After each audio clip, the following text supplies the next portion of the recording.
Hello, everyone, and thank you again for joining us at the 2022 Sloan Sports Analytics Conference. My name is Mike Duke, and I am a first-year MBA student at MIT Sloan.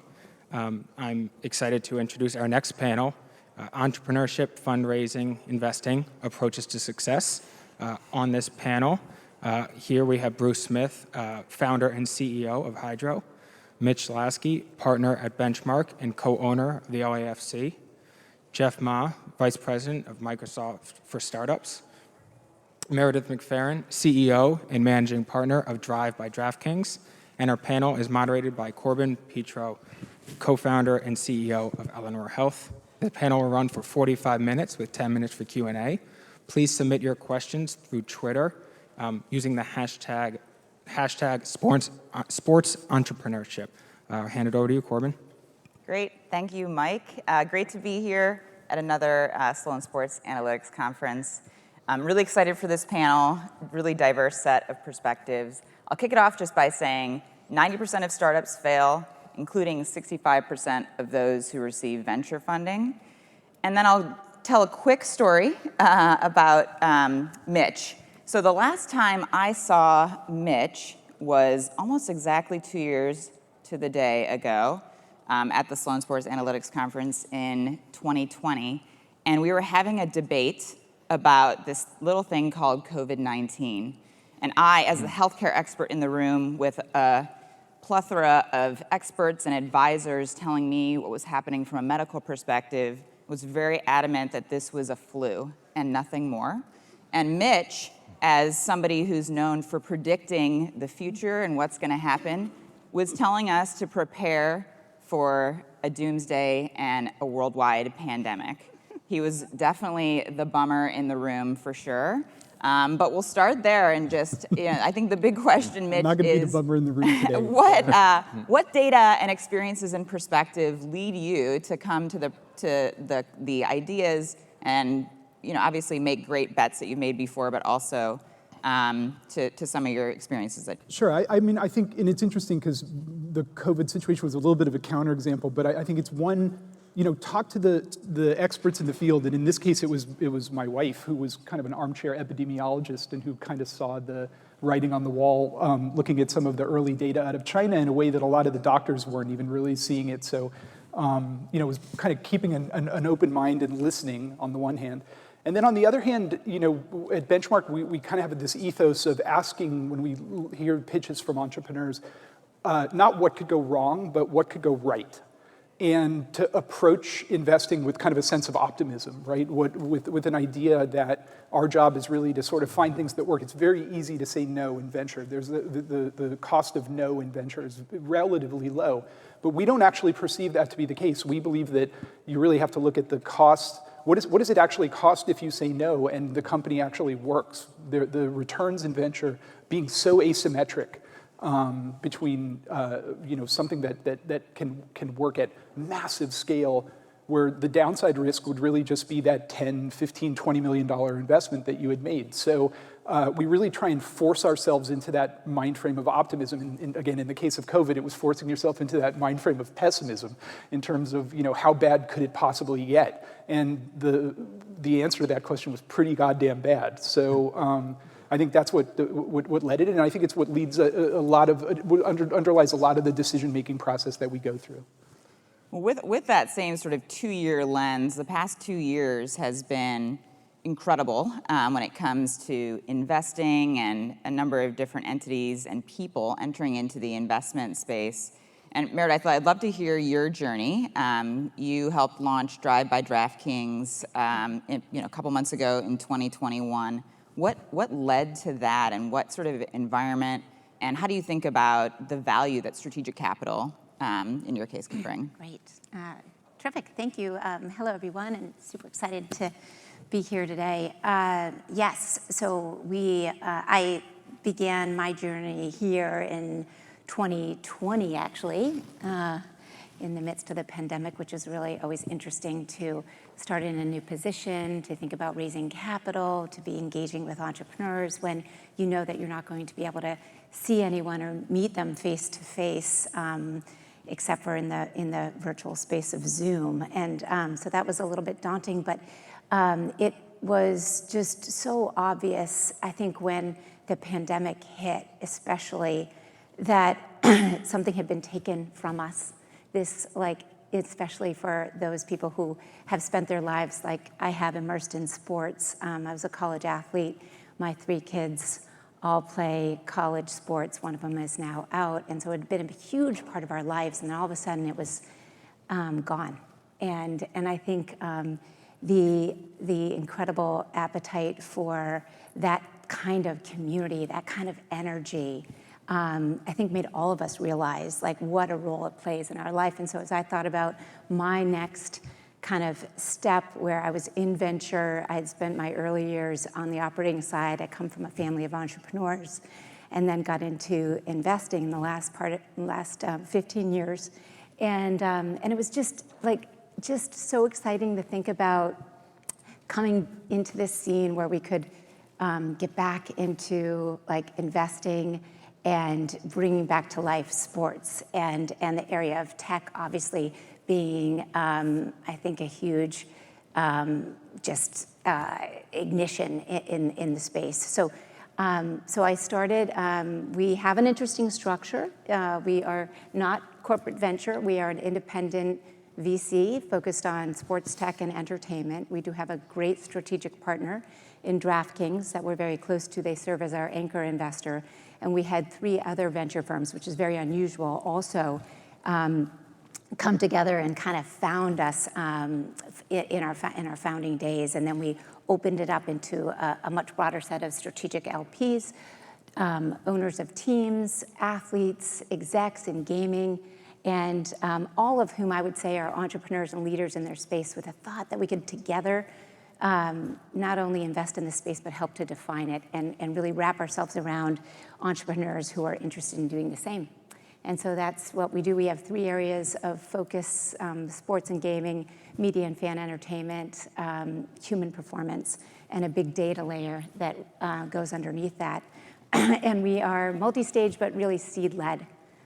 So sorry to take up so much time. No, that's great. And I think, you know, the concept of the strategic investor and bringing value to, you're seeing so much more individuals, groups coming into the investing space. And I know that there are ebbs and flows in cycles, but, you know, I'll throw it to Bruce, since you're currently fundraising, CEO of and founder of a company. You've been through this before. And in this, you know, in this climate, you know, you're raising from both individuals that have platforms and can be of strategic value to you, as well as from sort of more traditional venture firms. And so I'd love to get your perspective on how that has evolved over time and what led you to really partner with some of these strategic investors. Giving away your baby to the devils. It's. I think there's this really interesting thing that I wasn't, present company excluded. But the real question that I had trouble overcoming was just the deep conservatism of money. And money comes with this extraordinary moral imperative. It makes you right, because you've made so much money. And so when you're sitting on the other side of the table and you have all that money behind you, you must be right. And there's this extraordinary moment, and it's so fun to be at the data conference, because what's happening in whole health, so I'm the CEO, founder of Hydro. I got sucked into rowing, I can't get out. I tried many times, but we're not a rowing company, we're a whole health company. And this thing in whole health, which I've discovered over the course of a lifetime of coaching at the national team level and going to the world championships, is that data and personalization allow for whole health to actually be a reality in people's lives. And there's a massive amount of overpromising, but you know, the fact that people exercise on bicycles is a red herring. It uses 2 out of 7 major muscle groups. And when you have an opportunity, what is the thing that we are all most limited in our lives? And it is time. So when you have an opportunity to use your time better for your exercise and have a blast doing it, what an obvious choice. But every single person that I talk to about my company is like, boat rowing's a niche. And it is dominated by tall, lanky people from Harvard who tend to be white. And it's no joke, in our first investor, what do you know, tall, lanky person from Harvard. Harvard, not even Harvard, Harvard. who works on Wall Street. But the opportunity to take this whole health journey and make it genuinely accessible is so exciting, so data-driven, so clear, and then getting over that hump where it's not a niche, this is the future. And I think that making that translation and the ability to connect the conservative money on one side of the table with the visionary future, that's where entrepreneurs sit. And we are trying very hard not to be the mechanism that allows Facebook and Google to hoover up all of the venture capital in the world, which is arguably their prime purpose in life, but to actually change the world. And I think it's a fascinating journey, and I wish I had understood just how conservative money was when we started. It's interesting you described that first investor, tall, lanky, Harvard, double. Obviously, that individual related to the product and really felt a connection with that product, and probably you too. And it sort of raises the question that I think you're trying to help solve and change, Jeff, really around the democratization of innovation and entrepreneurship. Yeah. So I'd love to hear about the work that you're doing that's really trying to even the playing field a little bit more. So my background is I've been an entrepreneur my whole life, from like when I was 20 to when I was, a couple of years ago. And right around the pandemic, 2 years ago, I got approached by Microsoft, and they said, hey, would you come help us fix our startup problem? And we're like the second most valuable company in the world, but we're terrible at working with startups. Startups, like innovative companies in Silicon Valley, they're not using M365, they're not building on Azure, they're not using Teams, and that's a big problem. And so when Microsoft came to me, they said, would you want to do this? And I was like, absolutely not. You're completely irrelevant in the world that I live in. Like, why would I want to work at Microsoft? And they said, well, why don't you come up and meet some of the executives? And so I came up and I met my boss, Charlotte Yarkoni. She's amazing. I met guys like Scott Guthrie and James Phillips, and and Peggy Johnson was there at the time. It was just a great group of people, and every person I asked, why do you work at Microsoft?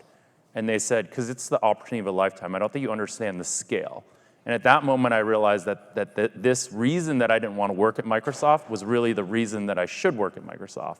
Because the opportunity as an entrepreneur who's done a fair amount of things in his life and has had some level of success, this was a scale that I was never ever going to be able to experience, right? And this was for me in my 40s, barely still, that I would actually be able to sort of do my next kind of like life act, which was to really change three things. So we have three goals. One is to make Microsoft the core technology choice for all startups. The second is to help startups at each phase of their journey. And the third is to make the startup ecosystem reflect the world, right? And so those are very bold, lofty goals. But if you think about them, especially the second one, which is what you're alluding to, this idea of helping startups at each phase of their journey, we think about startups' journey as being, and every startup almost having this consistent journey, which starts with an idea, moves to an MVP, a minimal viable product. They get to something called product market fit. They get to growth, and then they exit, right? And obviously not every startup gets to each phase. As we mentioned, a lot of them fail. Now, the issue is at the idea stage, there are certain resources that you need, right? And a lot of the current cloud programs, so like our competitors, which are obvious like GCP and AWS, they all offer credits, and often the credits are given out basically through venture or through accelerators or through incubators. And that kind of seems counterintuitive, right? If I'm lucky enough to get investment from Benchmark, am I really the person or the team that needs more credits than a single developer in some rural area that has no access to meet a person like Mitch at a cocktail party or at a Stanford event or something like that? No. And the other thing that you need beyond access to technology is you need actual access to mentorship, networking, advice. Those are things that entrepreneurs need. And again, like, how do you get a mentor? How do you get a network if you don't already have one, right? So we've launched something called Founders Hub, which is available at startups.microsoft.com, which is supposed to be really trying to democratize innovation by allowing a digital platform that allows you to authenticate with your LinkedIn, answer a couple questions about your startup, and get immediate access to technology, immediate access to mentorship. And the idea of this is that if you make this stuff more readily available, you make it much easier to get, and make it so anyone can get it, you don't need to know someone, then you're all of a sudden like leveling the playing field and giving access to this type of thing to people who wouldn't get it otherwise. And so this is just like one of the things that we're going to do, but we're very focused on that third goal, which is to try to make the startup ecosystem reflect what the world looks like, because it doesn't right now. Cool. Hey, I want to come back to something that Bruce brought up before we move on, which is about the conservatism of money point, which I think is a really, really interesting thing to talk about a little bit. And it's something we really focus on because, and it's something, it's an increasingly large problem as more and more people have come into venture from the fringes. So you now have, public-private funds that are coming in to invest that have traditionally never really invested in venture, and you have a lot of sort of new money that has been generated in Silicon Valley in the last couple of years that's been coming kind of up into the seed realm from the bottom. And I think one of the things that they don't understand, which I think your comment points to, is in venture, if you are consensus correct, you're basically an index fund, and your upside is really capped. And my partner Bill Gurley, famous Silicon Valley venture capitalist, and currently being portrayed in a Showtime series that I'm not going to discuss, he always says that to really make like the outsized returns that we seek, you have to be non-consensus correct. And so in order to be non-consensus correct, you really have to fight that impulse toward conservatism. You really have to, again, force yourself to think about ways in which you could be wrong about your knee-jerk reaction that it's just a rowing machine, for example, and rowing's a niche. And I think that's a really important thing and something that you potentially as entrepreneurs should think about when you're pitching, which is to really understand that exists, that tension exists in the market, and to try and use it a little bit to your advantage. Yeah, I mean, you and I were talking about this off the way that venture has changed, right? Like, so Mitch and, Bill and Benchmark, they're the OGs, like they are the best. Like if you could get them to write a check, that would be the first place you would go, right? And that world where they are taking bets on people, and like, to me, like when I hear about the conservative, like I don't feel that way, right? And like the VCs that I've worked with in the past are not that way. They're like gonna look at, like, I hear your passion for rowing and that idea, and like, it's funny, my wife like must have seen something you talked about, because she said the exact same thing to me about rowing, and I'm like, where the hell did you get that from? So that line, that passion it carries, right? And like, we were talking before about the idea that early stage investment is all about like this connection to emotion, right? That between the investor and the entrepreneur, and like that, I want you to find an investor that is not conservative with their, because I think there's one out there, right? Can I jump in? So I would just, I guess, made one other comment about venture in general, and I also think part of what is incumbent for the entrepreneurs to do, which is to capture an insight. It's not just the product solution, but it's sort of the movement around which this solution makes sense. And I think a conservative view is like anchored in legacy, what it is, what's here today.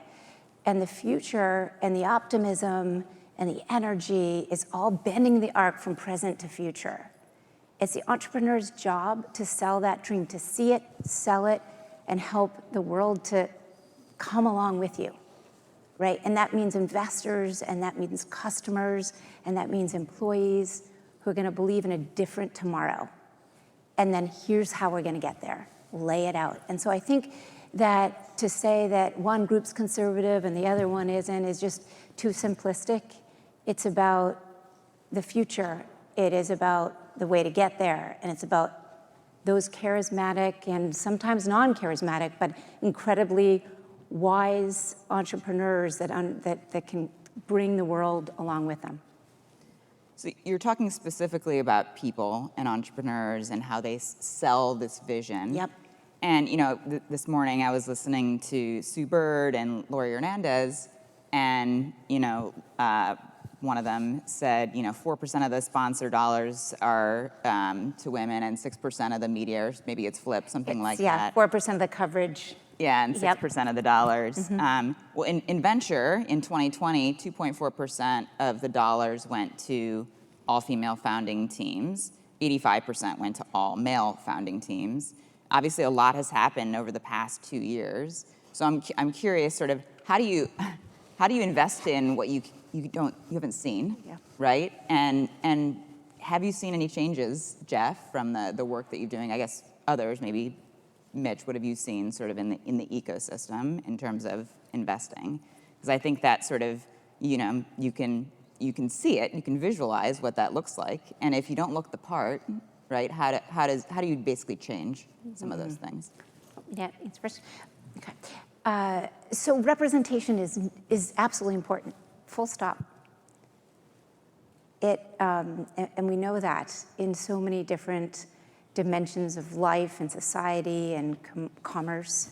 It's true in venture. It's not impossible to understand a different tomorrow, even if it is spoken by somebody who doesn't look exactly like you. I don't want to say that at all. I think we all have that ability, and I think we all should work on it if we don't. But I think that it is important that we understand that representation is important, that if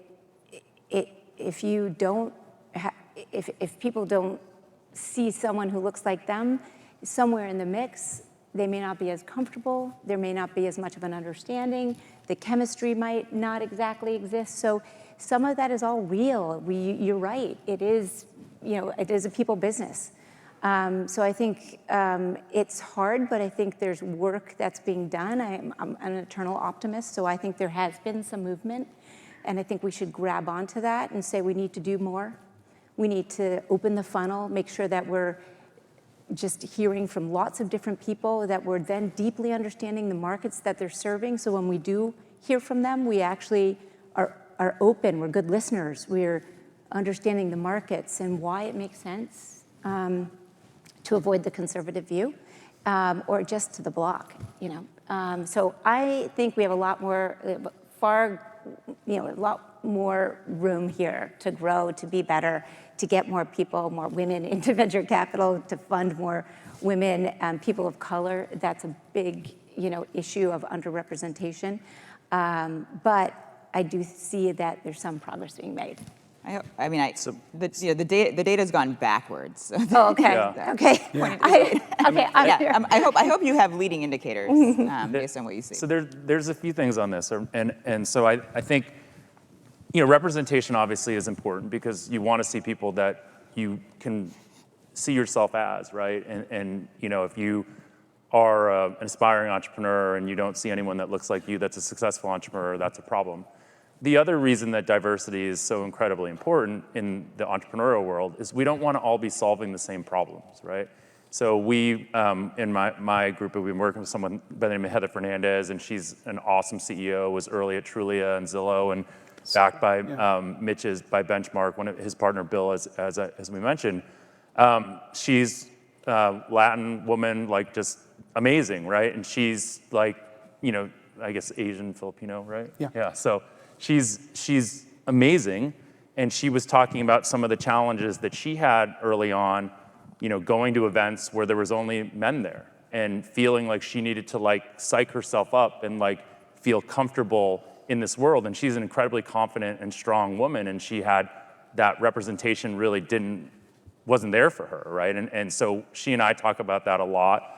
But again, what I come back to that's so interesting about why we need more diversity in entrepreneurs is because when you have, say, a woman or someone that's been at home taking care of kids for a while, they've seen a whole set of different problems that they want to solve than someone that's been in the workforce for that time. And we don't, again, want to keep solving the same problems. There has to be a diversity of problems, a diversity of things that we're trying to solve.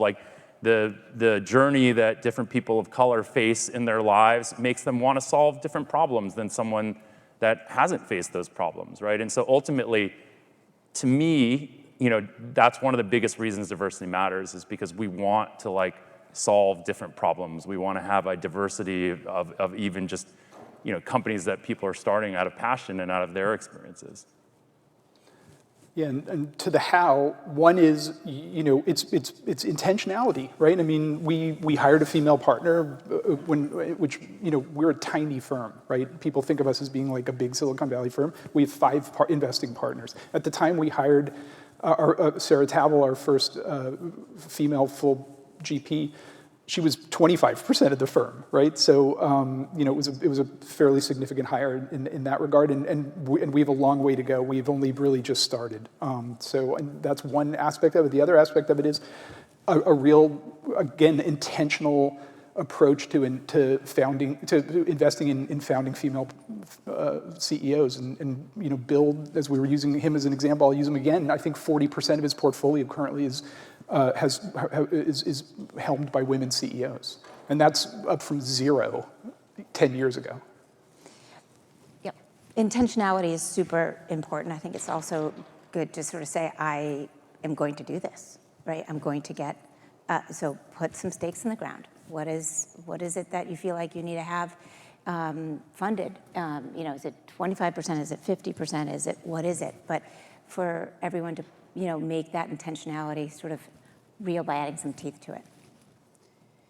I want to ask Bruce a question because I can relate to it since I'm currently raising my Series C for my company, Eleanor Health. But when, there are probably a lot of entrepreneurs and students in here. When is the decision made, or when did you make the decision? When was the inflection point of saying, you used something about a baby to the devil? When was that? When was the right inflection point for you to take that outside investment and to take the company to the next level? Because I think there's a lot of people get really excited about. They sort of think like the victory is in closing the funding round, right? And I think that's a misrepresentation of what it all means. And so when for you was that right decision? Yeah, I made a list of all the funds that, all the investors that I would love to have as partners, and number 1 on that list was L. Catterton. I then I looked before this panel, talked to more than 50 top flight investors and tried really, really hard to get a warm introduction to one of the partners in the growth fund at L. Catterton. And they know the space incredibly well. They'd invested early in Peloton, superlative reputation. And a couple warm intros just went nowhere, and then I finally found somebody who they trusted, who knew me and who trusted me, really, knew me well, knew a partner there well, Michael Ferrello, and we had a deal in 5 days. And it was one of those magic unlock moments. And at the time, I was full of trepidation, and I gotta say, this is the infomercial for LCAT. They are stunningly great to work with and have accelerated our business in ways that I couldn't have dreamed of when I started. And having the right partner, money's not money, money is people and relation. It's not even people, money is relationships. And I did not fully appreciate just how important those relationships are. And it's really fascinating to see how that has grown, and it's just been a huge unlock for our company. And we're super capital efficient. We're not playing in the billion-dollar raises. We're in the 50s and 100s. But it's an opportunity to create something with a partner who is actually, once they get over the hump, once you make that connection, then you do have this magic unlock, and the money goes from being conservative to being this extraordinary tool that is just massive leverage, to accelerate. And has been super, super fun. And that has led to a whole series of relationships in the community. Hardware is a hard thing to invest in, and it's a pretty small subset of people who are willing to bet on product market fit for something you got to build in Taiwan and prove later that somebody's going to like it. And they're really, they have huge amounts of courage as far as we've been concerned, and it's paid off. You can see in their success. And on the flip side, for the investors and Mitch and Meredith, you invest seed in it. You invest sort of as early as it comes. So how early is too early? What do you need to see, and does it vary based on the experience of the founder?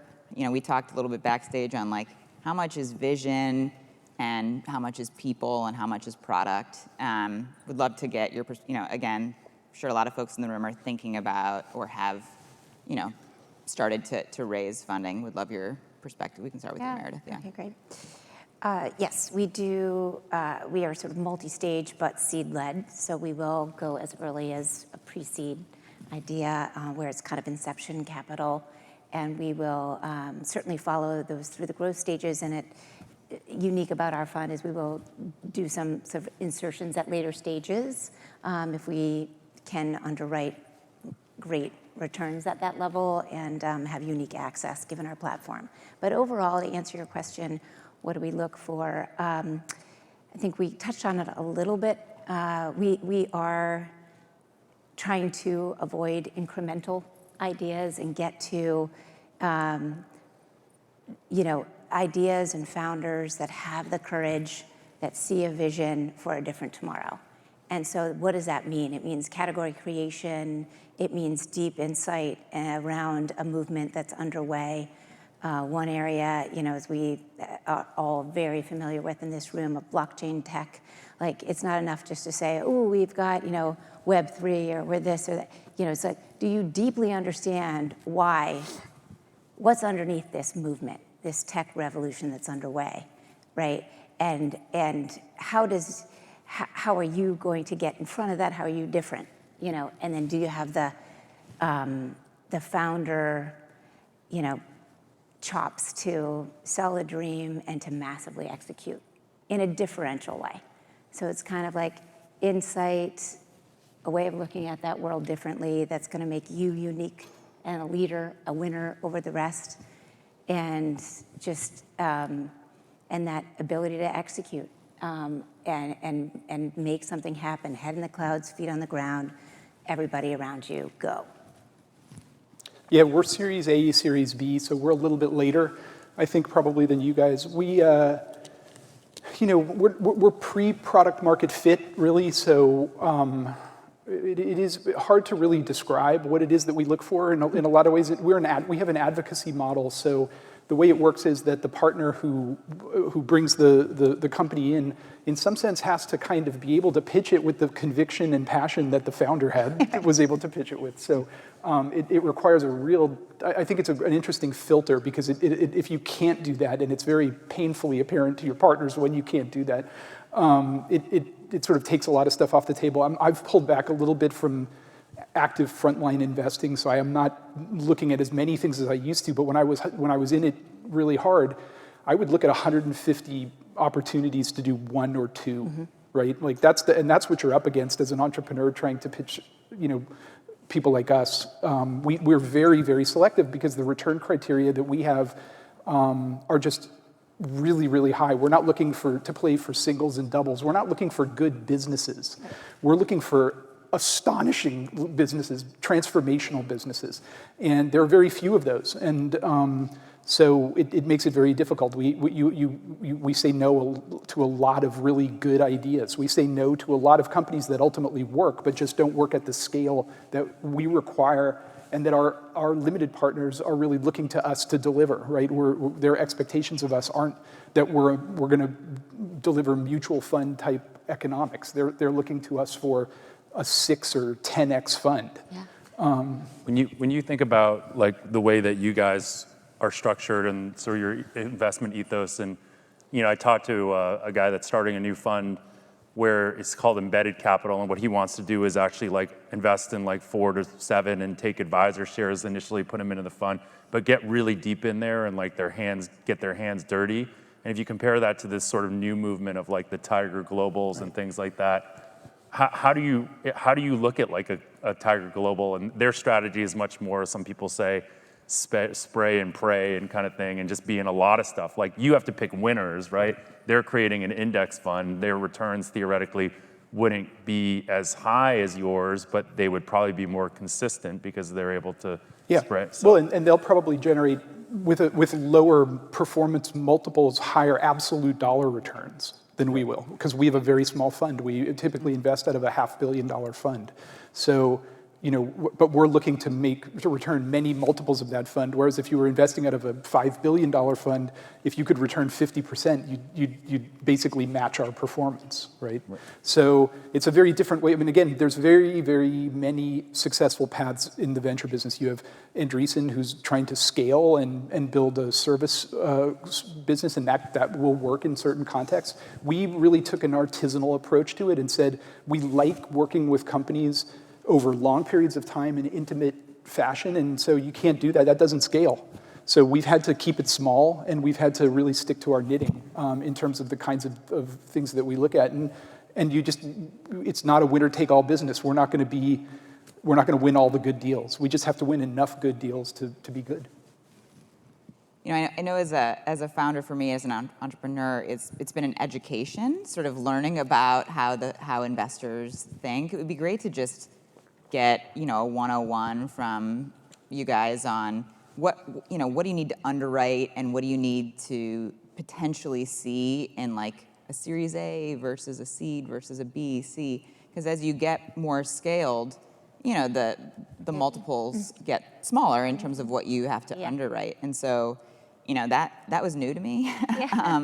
You know, I was like, when does it go from needing a 10x to a 3x? That was sort of a different perspective. Yeah. So I'd love to just, I mean, for the yes, you're right. Generally, as you kind of go through the growth stages, the maybe multiple requirement comes down. You know, we underwrite a 10x, period. across all stages. That's because we are seed-led. So if I see a great, you know, super late stage one where we have access to it, you know, maybe, you know, the 10x might be like, yeah, wishful, but we're wishing. We want to see the potential for unbounded returns. Really, that is what we're about. That's why when you say 65% of venture-backed failed, that might be like not great, but that is kind of the game we're in. It should be like a winner or it might be zero, right? And that's a venture idea, right? And so, yeah, at the early stages, we're looking at, you know, big ideas that can change everything. And we want to underwrite 10x plus type of opportunities. And if we can't have conviction, if someone does not have conviction around that, it doesn't really go through. Because it's like, why are we doing that, right? There are some amazing ideas and amazing founders that don't have that kind of return potential. So, you know, that's okay, but it's just not right for us.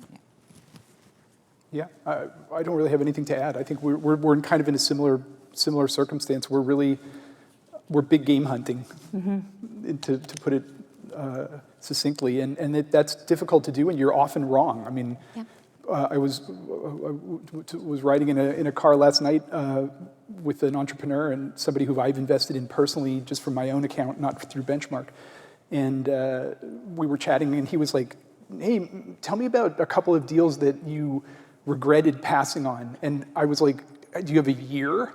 It's like, I've passed on so many great companies, right? And it's just the way it is. You can't get it all right all the time. I've had, to your point, I've had a bunch of things go to zero, right? A bunch of them. And I don't feel great about that, but I've also had a couple of things go 100x or more. And those more than paid for those few companies that went to zero, right? The things, again, the asymmetry of our business is that on maybe in aggregate on the deals that went to zero, I lost $50 million. And on the couple deals that went to 100, I made $5 billion. So, I mean, so you got to take risks. You got to be a gambler.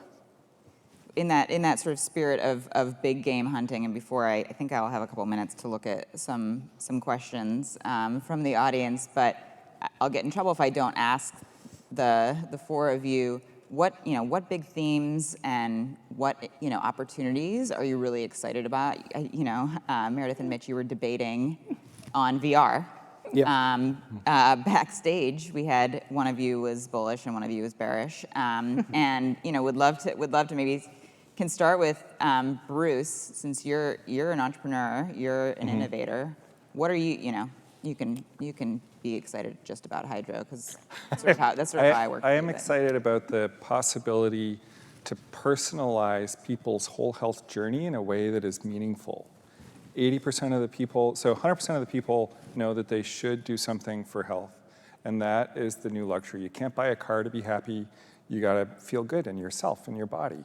And people are missing two things. One is the recipe, and the other is the motivation. And VCs actually are all intrinsically motivated, and they all exercise a lot. But generally speaking, the vast majority of people need that extra, if you need 10 units, they need one more unit of motivation. And so bringing together your Apple Watch, your Oura, your Fitbit, if it doesn't burn you, and a few other, the information from your phone, and putting that into a recipe that has a footprint in your home, that's hydro. And I'll tell you what, in 2030, all of you are going to feel better in yourself. You're also going to be kinder to your family and your coworkers because you feel better. You're going to experience for 20 or 30 minutes every day community, and you're going to understand that you depend on other human beings, and you're going to have that visceral experience in your body. And as a result, you're going to make better decisions at work. And we say at Hydro pretty regularly that in 2050, the biomass of bugs will not be as diminished as it would be if we didn't create hydro. That's a little bit esoteric, but it's our long-term goal. I'm so passionate about this journey that we're on, and truthfully, if there is an idea in this audience that can do it better, faster than we're doing it, I quit my job, I'm with you. It's really, I think it's an incredibly important mission that we're on, and using money to do it, power of capitalism, I really believe strongly in that. And I just want to say, if we are wrapping up a little bit, our hearts go out to the people in Ukraine, thinking a lot about the trauma that we've been through with COVID, and then adding on a trauma of another war. It really is this mission to create that community and those feelings of connection is even more important today. So we're super passionate about that stuff. Cool.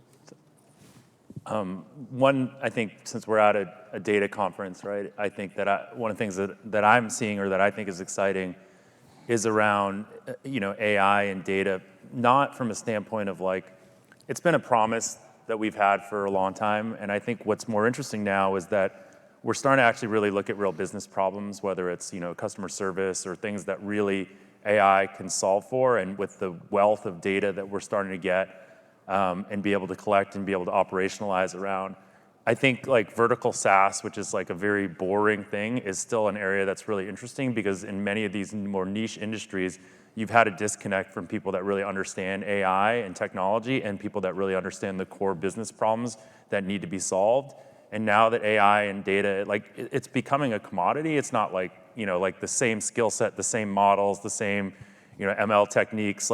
Most everyone knows them now and now what we really need to do is continue to marry those with people that understand the core business problems and can help solve those specifically in, vertical spaces where there are still very big problems to be solved. So it's not super sexy, but it is a really interesting thing for you guys to think about, as a lot of you guys, I'm sure, are experts in AI and know how to do data science, and for you to think about what are some real core business problems that can be solved versus what are the coolest, sexiest problems that should be solved.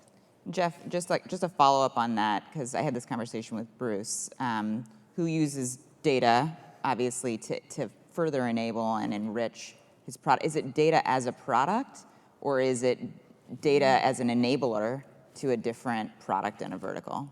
I mean, it's all of it, right? I mean, there's tons of data as a product companies. There's, they're obviously with GDPR and a lot of the privacy stuff, there's been a lot of pushback, but my hope as someone, I led data science and analytics at Twitter for a while. My hope is that all of that makes it easier for us to use data, because we become much more transparent about how we use data, and we allow people to opt in and allow us to use that data, right? I'll tell the story of my wife. My wife constantly talks about how she doesn't want to be tracked around the internet, uses incognito browsers, deletes cookies, and then literally will say to me, God, that's the third thing I bought on Instagram today. They really know me. And because they're delivering real value for her, she's okay with them using that data. So I think that hopefully we'll be able to start becoming much more transparent in how we use data and actually helping improve customer experience.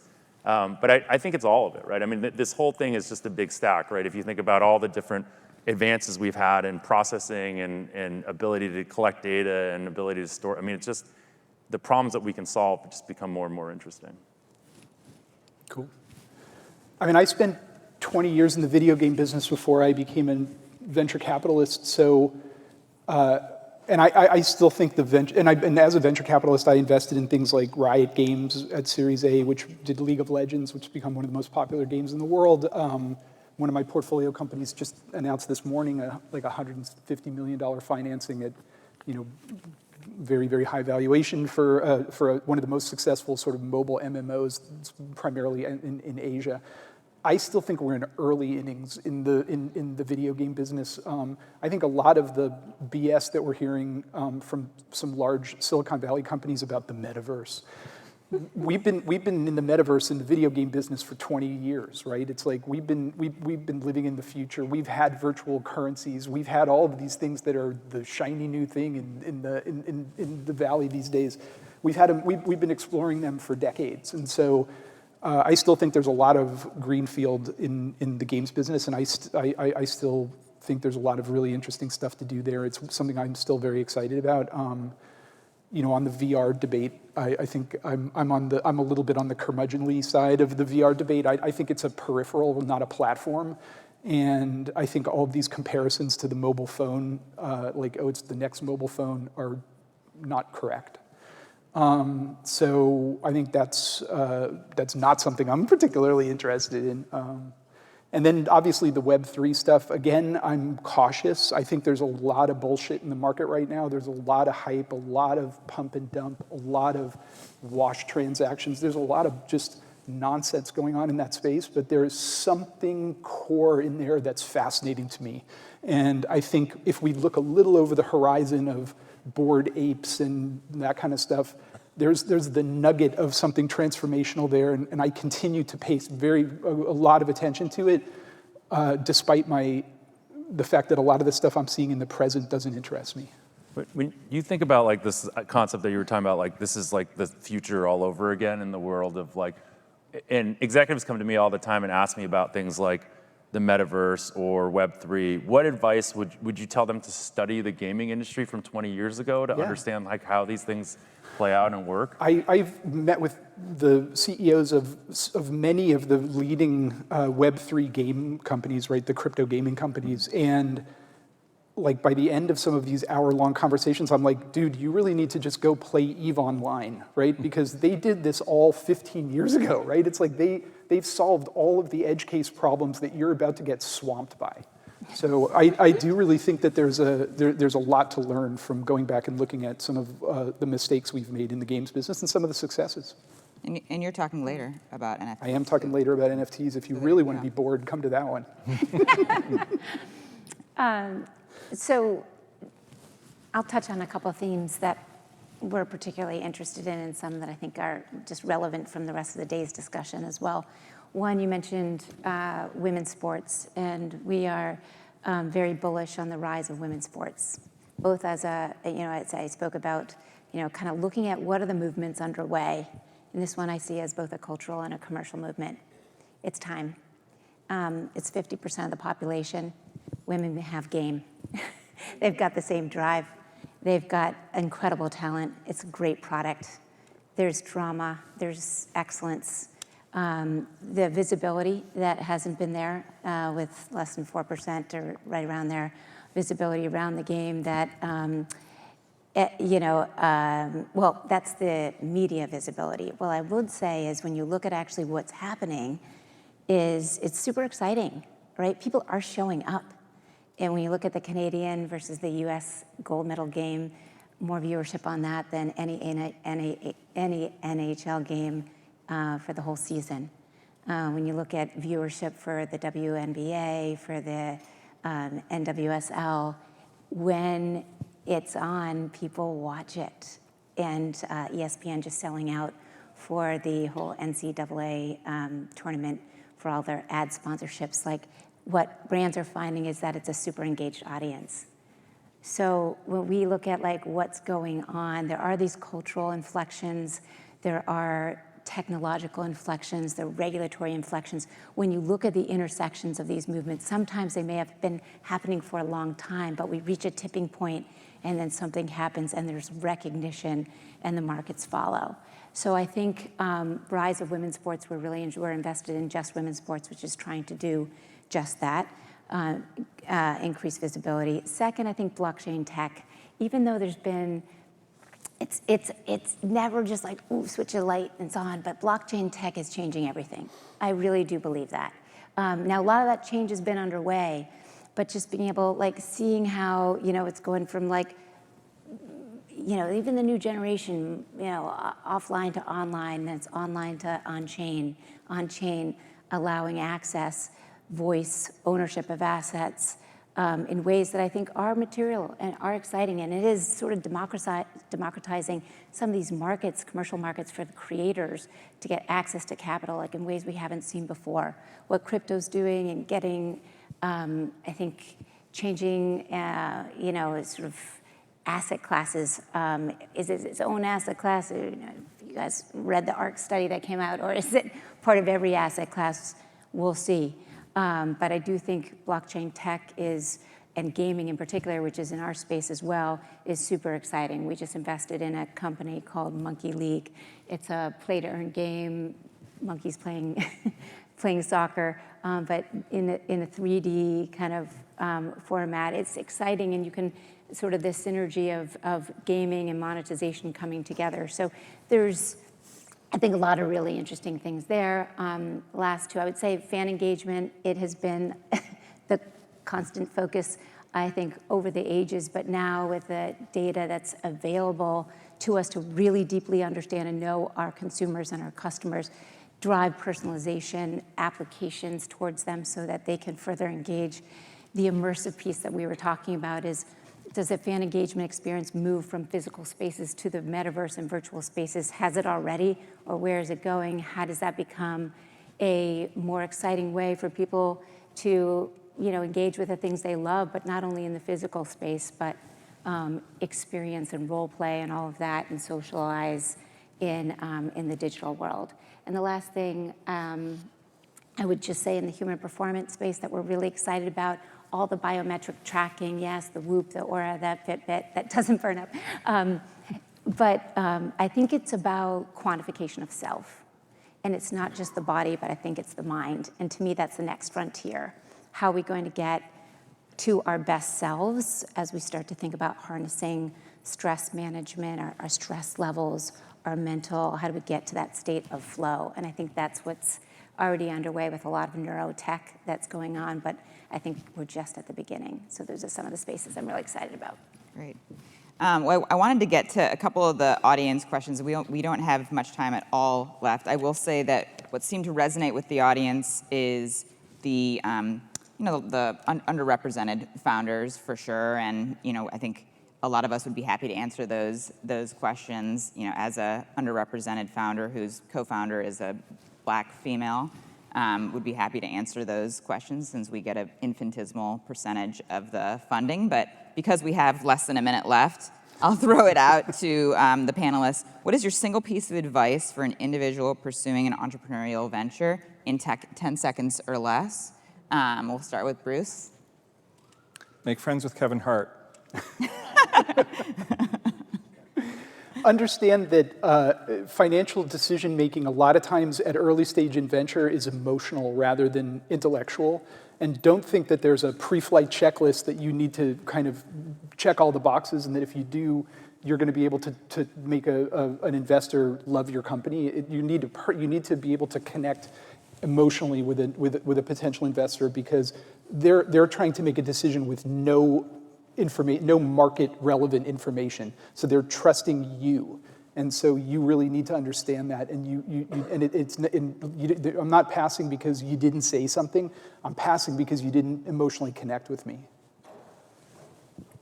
I think it's really about making sure that this is an idea that you're comfortable talking about every day, multiple times a day for the rest of your foreseeable future. Yes. Because if it's not something that then you shouldn't do it. Because you're always going to be selling this, you're going to be working on this, you're in for the long haul. So be sure it's something that you want to talk about. Have the courage to avoid conventional pathways. Don't fall into that trap.